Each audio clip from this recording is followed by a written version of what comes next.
you and I first highlighted this storm back on the first week in October. We thought that there would be a tropical wave coming off Africa that could be different in that it could survive and make its way into the Caribbean. We haven't had that happen all through this Atlantic season.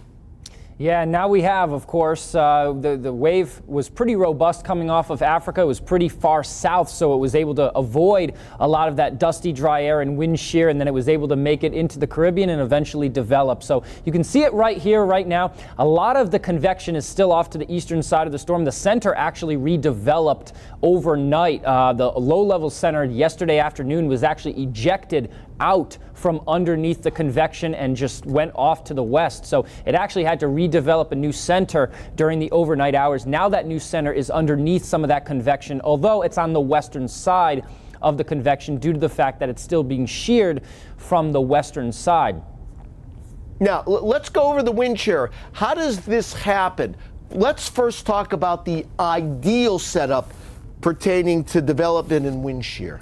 I always like to say that wind shear is kind of like a stack of pancakes. So essentially you want your stack of pancakes to stand nice and tall. Tropical systems are the same way. They like their thunderstorms to stand nice and tall straight up into the atmosphere. However, when we add wind shear or a change in wind direction with height as you go up into the atmosphere, it can kind of make it look a little lopsided or knock over that stack of pancakes. And so tropical systems, when they're dealing with wind shear, they tend to struggle to develop a little bit because they're not vertically stacked, as we like to call it. And wind shear has been a problem in the Atlantic, a saving grace throughout this season. And even today, when you look at the Caribbean and the Gulf, look at all of the dark purple, toward Jamaica, Cuba. There's only an area, and this is something else we've been highlighting.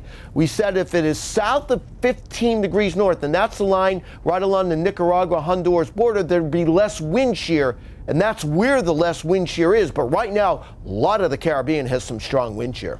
Indeed it does, but I do think it's going to be lessening as we head towards late week and into the weekend, especially where this storm is going to be moving to.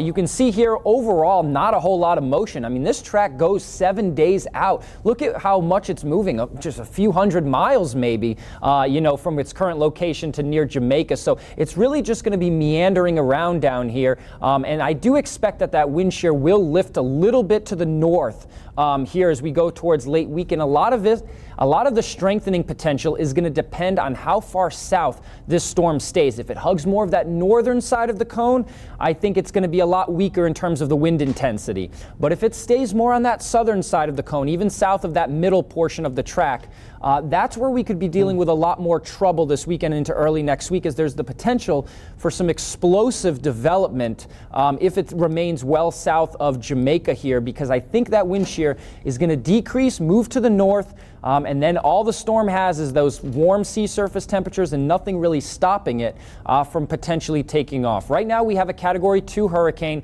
south of Jamaica early next week, but there are indications that we could see a much, much more powerful storm if it's remaining south of Jamaica.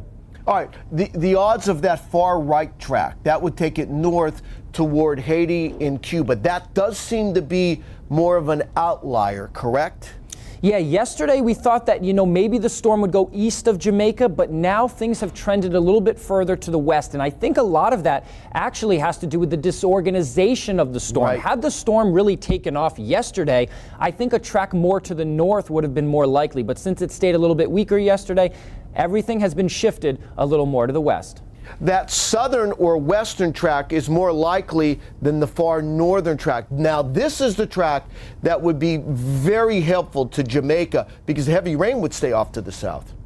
Yeah, it would. So we'll just have to keep watching these trends. Of course, a track to the south of Jamaica would allow the storm to become stronger. Yeah. So that is the concern there. Yeah. You might get a little less rain in Haiti and Dominican Republic if the storm takes this track, but this would allow the probably future hurricane to maybe even become a major hurricane. So each track has different implications for each and every one of these countries. All right, let's get to early next week. storm somewhere around Jamaica. Maybe it's farther to the west, maybe it's farther to the east. But depending on where the storm is located Tuesday, Wednesday, then we factor in where the next dip in the jet stream is coming in right now. It seems the way everything is lining up right now, it's unlikely, not impossible, that we would get this storm coming close to the Keys in South Florida. Yeah, it seems unlikely. I think the right-hand track is more likely, a track near Jamaica and then off the east or across the eastern portion of Cuba. But the United States still needs to watch this carefully. The storm's been drifting west, so we could see a little bit of a shift west in the track. So that's why it's very important to follow the AccuWeather forecast.